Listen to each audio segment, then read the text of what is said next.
guys, ready na siyang ipasok sa ating oven.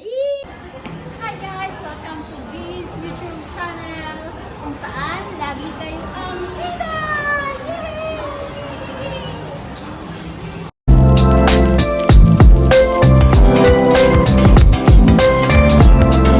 Guys, for today's video, gagawa ako ng homemade pizza. Cheesy pizza. Since ako lang ang mag-isa dito sa bahay, so gagawa ako at mayroon akong oras. So from scratch ito lahat, from sauce. O syempre, yung gagawin ko lang pala is yung pinaka-sauce niya. So abangan nyo yun guys. I will show you, yeah, for my personal consumption lang naman. So, let's do this! Meron akong 1.5 cup of all-purpose flour. Yes. So, ayan. Guys, a teaspoon of yeast. And then, a pinch of sugar. Konti lang. And then, salt. Maglalagay tayo ng salt. So, ayan lang salt. Yes. So, i-mix muna natin yung para matakpan yung ano. And then, mag-add tayo ng water. Ako ng water, guys. 100 ml. So, ayan. Hindi ko muna uubusin. So, ilalagay na natin to sa ating machine.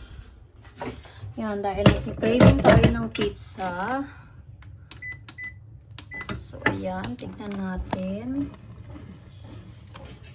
And then, kung kulang yung water, ubusin natin yung 100 ml na water. So, kulang siya.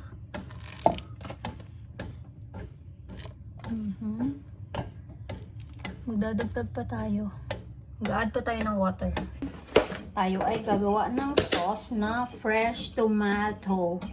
Kasi wala kaming ketchup. So, I will make, so, ayan, iinitin natin tong, Kalmi natin yung kamatis.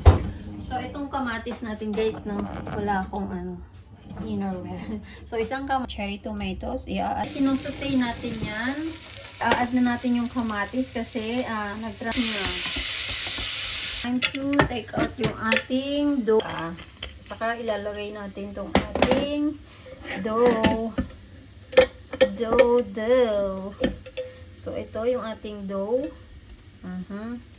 Bibilugin lang natin and then syempre i-ano natin diyan, i-turn around and then tawag dito, i-ferment natin again ng cloth.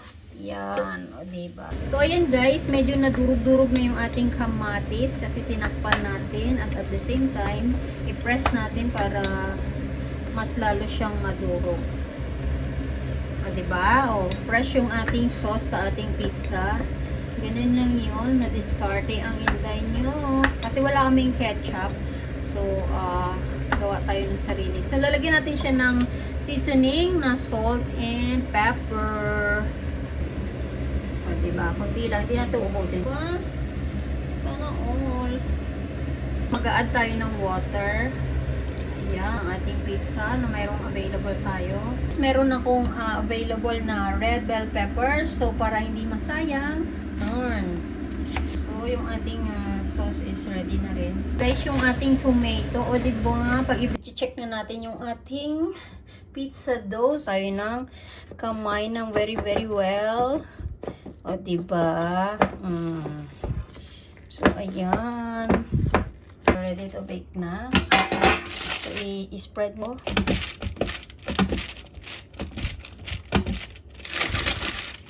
Diba guys, yung yung dough minsan is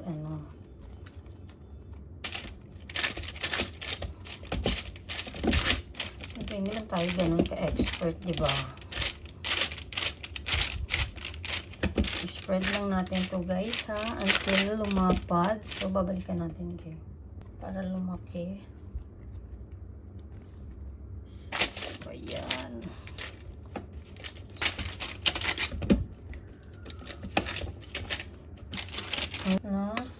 So, ito yung sauce natin. Ubusin natin yan, syempre, para hindi sayang. Ang bango. Ayan guys, lalagayan na natin siya ng cheese. Yung ating cheese guys, ito ay parmesan, may cheddar. So mix na siya guys. Tapos ano pang klase ng cheese eh? 3 cheese Mexican style blend. Meron siyang Monterey Jack, cheese with jalapeno pepper, monster cheese and cheddar cheese, and nag-add ako ng parmesan. So ayun na siya guys. Spoil myself. Diba? Yay! Who love cheese?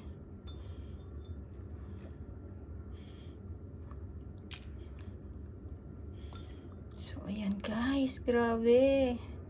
So, kailangan damihan natin yung cheese, no? So, ayan. Pwede na yan. O, diba? Okay na ba yan? Tama na yan.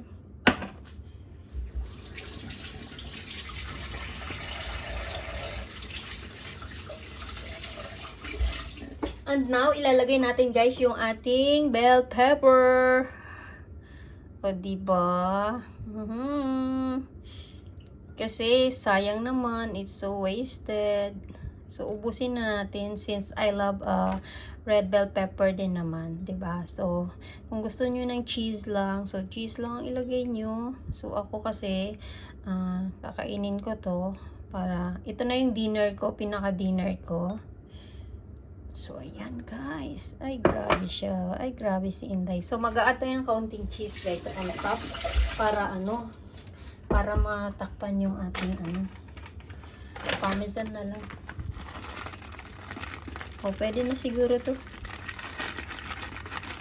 So, ayan guys. I-preheat na natin yung ating oven. Preheat natin yung ating oven guys. Siguro, lagay natin sa 180 degree yan guys. I will be back. Guys, ready na siyang ipasok sa ating oven. Eee! Ayan. Ibe-bake natin siya until na maluto. See you later. Diba? So, binawasan ko para hindi masyadong masunog yung aking cheese. Yung temperature niya, binawasan ko. See you later! Ipin natin yung ating pizza. So, ayan na siya. Woo! It looks very yummy. Lapit na. So, hininaan ko lang kanina kasi nag-shower ako. But now, another 10 minutes and it will be done. Guys, ready na yung ating pizza. Ay! Baba ko ng konti yung camera. So, off ko na. OMG! Look at that, guys. Ah, pizza, baby. Ooh. So, ayan, guys. The smell is so good. I can smell the red pepper. See? OMG. So, yun guys, ilalagay ko na siya sa ating sangkalan. Anihiwain na, kakain na tayo. Kakain na natin yung pizza natin at kakain na tayo. So, hindi natin ikakat ng... Kakat ba natin ng triangle?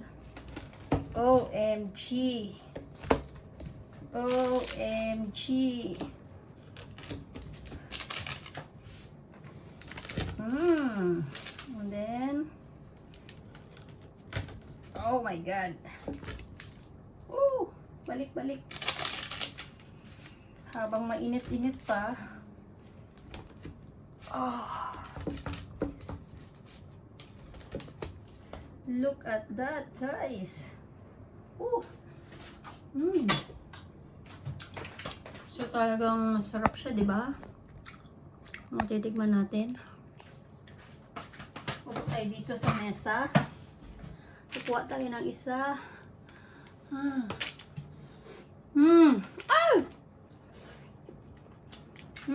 Perfect.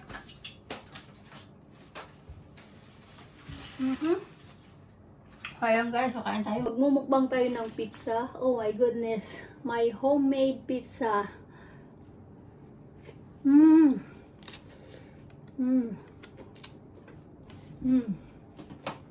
Grabe.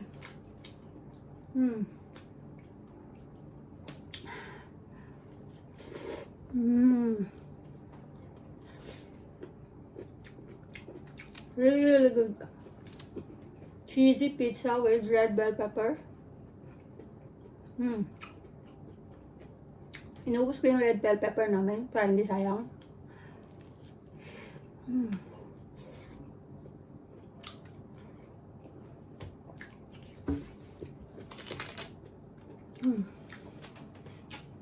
Pag binili mo to sa labas,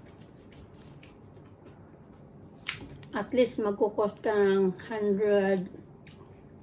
at least $130. Ito, sariling gawa.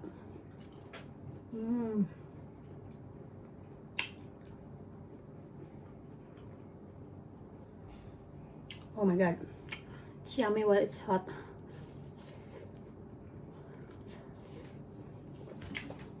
So mag-try tayo guys, lagyan natin ng chili para may may twist. Woo!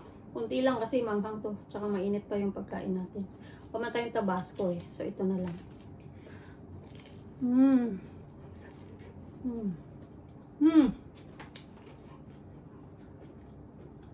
Kung may oven lang naman kayo, gumawa kayo ng sariling pizza nyo. Sa best ang sariling gawa. Grabe. Pang hanggang lunch ko na to. Now it's dinner time.